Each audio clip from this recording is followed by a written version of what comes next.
Hi இயற்கை Cheral YouTube சேனலில் பார்க்குற அனைவருக்கும் எமது நன்றிகள். இப்போ நம்ம சிவகங்கை மாவட்டம் திருப்பத்தூரில் இருக்கக்கூடிய அருள்மிகு திருத்தலிநாதர் உடனுரை சிவகாமி அம்பாள் ஆலயத்தில் அன்னதானம் செய்கிறதுக்கான சமய வேலை தாங்க இங்கே செஞ்சுட்டு இருக்கோம். பழனிக்கு பாத யாத்திரையாக போகக்கூடிய பக்தர்களுக்கு தயிர் சாதமும் காய்கறி பிரியாணியும் வெண்டிக்காய் மண்டியும் செய்கிறதுக்கான எல்லா வேலையுமே திருப்பத்தூரில் இருக்கக்கூடிய இந்த கோவிலில் செஞ்சு இங்கேருந்து வண்டியில் ஏற்றிட்டு போய் பழனிக்கு பக்கத்தில் வச்சு கொடுக்கலான்னு முடிவு பண்ணியிருக்கோம். இங்கே வேலை செஞ்சிட்ருக்க யாருமே வேலையாட்களும் இல்லைங்க. எல்லாமே ஸ்ரீ ஓன் செயற்குழு சேர்ந்த நண்பர்கள் தான். இங்கே மட்டும் இல்லைங்க, நாளைக்கு தைப்பூசத்துக்காக குன்றக்குடியிலேயும் 1000 பேருக்கு அன்னதானம் பண்ணுறதுக்கான எல்லா ஏற்பாடும் நடந்துக்கிட்டு இருக்குது. இந்த குழுவோட நோக்கமே பார்த்திங்கன்னா பலடைஞ்சு போயிருக்கிற கோவில்களை பராமரிப்பு பணி செய்கிறதும் தூய்மை பணி செய்கிறதும் தாங்க முக்கியமான நோக்கமே.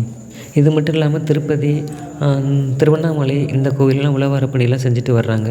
இன்றைக்கி அவங்க தான் பழனிக்கு பாத யாத்திரையாக செல்லக்கூடிய 1000 பக்தர்களுக்கு தயிர் சாதமும் காய்கறி பிரியாணியும் செஞ்சு ஸ்ரீ சுப்பிரமணியன் தெய்வானை சன்னதியில் வச்சு வழிபாடு செய்யப்பட்டு நமது குழு உறுப்பினர்களால் வாகனத்தில் ஏற்றப்பட்டு திண்டுக்கல் பழனி சாலையில் இருக்கக்கூடிய சத்திரப்பட்டி கிராமத்தில் தாங்க இங்கே அன்னதானம் நடந்துகிட்ருக்கு. அதுதான் இப்போ நீங்கள் பார்த்துட்டு இருக்கீங்க.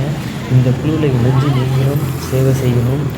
இதே போல் அன்னதானத்திற்கு நீங்களும் நிதி அளிக்கணும்னு நினச்சிங்கன்னா உங்களுடைய விருப்பத்தை கமெண்ட் சொல்லுங்கள். உங்களை தனிப்பட்ட முறையில் இந்த குழுவில் இருந்து நாங்கள் தொடர்பு கொள்கிறோம். அன்னதானத்திற்கு நிதி வழங்கிய அனைத்து நண்பர்களுக்கும் ஸ்ரீ குரு சேவைகளின் சார்பாக நன்றிகள்.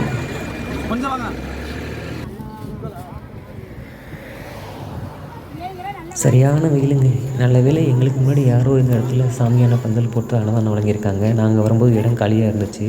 நிறையா பக்தர்கள் எங்கே அன்னதானம் போடுறாங்கன்னு கேட்டு வந்தாங்க. சரி இங்கேயே கொடுத்துடலாமே அப்படின்ட்டு சத்திரப்பட்டின்ற வில்லேஜில் அங்கேயே நிப்பாட்டி சாப்பாடு எல்லாருக்கும் கொடுத்துட்டோம்.